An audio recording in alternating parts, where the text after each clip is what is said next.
Halo, sharing kali ini dari buku Hard Lesson tentang analogi pendoa yang tangguh.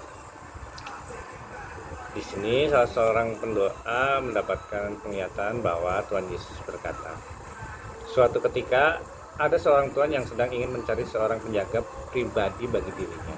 Maka Tuhan itu menyuruh hamba-hambanya untuk mencari penjaga-penjaga yang terbaik dari seluruh kerajaan itu. Setelah seharian penuh, maka hamba itu kembali dengan beberapa calon penjaga. Maka berbalislah beberapa calon penjaga. Tuhan itu memanggil penjaga yang pertama.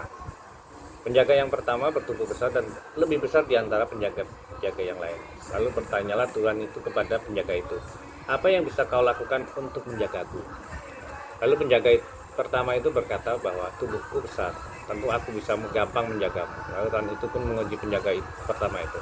Tetapi yang dilakukan penjaga itu hanya bermalas-malasan saja dan ketika musuh menyerang penjaga pertama melarikan diri, maka Tuhan itu langsung memecat penjaga pertama itu. Lalu Tuhan itu kembali memanggil penjaga yang kedua. Tubuhnya tidak begitu besar tetapi terlihat seperti orang yang terpelajar.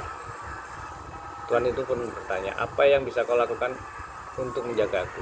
Penjaga kedua itu berkata, aku sangat pintar, hikmatku penuh, tentu aku sangat mudah untuk mengatur strategi untuk menjagamu. Lalu Tuhan itu menguji penjaga kedua itu. Awalnya semua berjalan dengan baik. Penjaga kedua ini penuh hikmat dan kepekaan sehingga tuannya aman. Namun tanpa disangka, penjaga kedua ini kehilangan telinga mendengar tuannya dan tidak mengenal hati tuannya. Maka Tuhan itu pun memecat penjaga kedua itu. Tuhan itu kembali memanggil penjaga yang ketiga. Penjaga itu tidak berbadan besar. Penjaga ini tidak memiliki hikmat seperti penjaga kedua. Bahkan ketika Tuhan itu memanggilnya, semua calon penjaga menertawakannya. Lalu Tuhan itu bertanya hal yang sama kepada penjaga ketiga ini. Apa yang bisa kau lakukan untuk menjagaku? Penjaga ketiga ini berkata, aku akan selalu dekat denganmu. Aku akan menyelami pikiranmu. Aku akan mengenal hatimu. Dan aku rela kehilangan diriku untuk dirimu. Lalu Tuhan itu pun mengadakan pengujian juga kepada penjaga yang ketiga itu.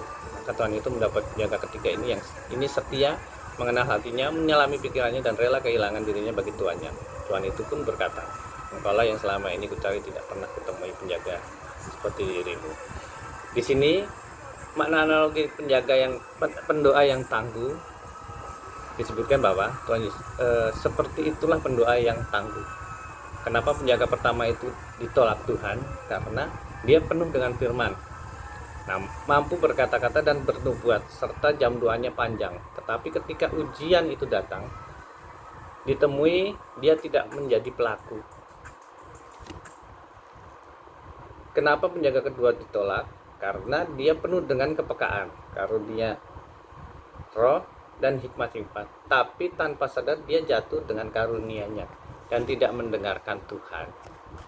Bahkan ditemui dia lebih jatuh cinta dengan karunia-Nya dibanding kepada Tuhannya. Jadi kenapa Tuhan memilih penjaga yang ketiga? Karena orang ini tidak memiliki apa-apa, datang dengan hati yang murni untuk menjadi pendoa, keinginannya untuk mengenal hati Tuhan, menyelami pikiran Tuhan, dan selalu ingin dekat dengan Tuhan. Bahkan ketika diuji, orang ini tidak pernah meninggalkan Tuhan, bahkan selalu bergantung dengan Tuhan. Seperti itu juga kita harusnya menjalani kehidupan kita masing-masing. Jadi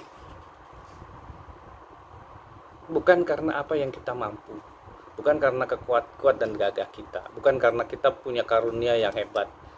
Misalnya saya bisa bermain musik dengan bagus. Itu pun bukan hal yang bisa menyenangkan Tuhan. Semua memang harus maksimal. Kita juga harus beri yang terbaik buat Tuhan. Tapi tidak hanya itu yang Tuhan mau. Tuhan mau kita selalu berusaha untuk mendengar apa yang Tuhan mau, berusaha untuk mengenal hati Tuhan, berusaha untuk selalu mengandalkan Tuhan. Jadi bukan karena apa yang kita mau, apa yang kita mampu, tapi apa yang Tuhan mau. Bukan karena kita yang menentukan, tapi Tuhan yang harus selalu menentukan. Karena kita hambanya, kita yang akan terus ikut sama Tuhannya. Thank you.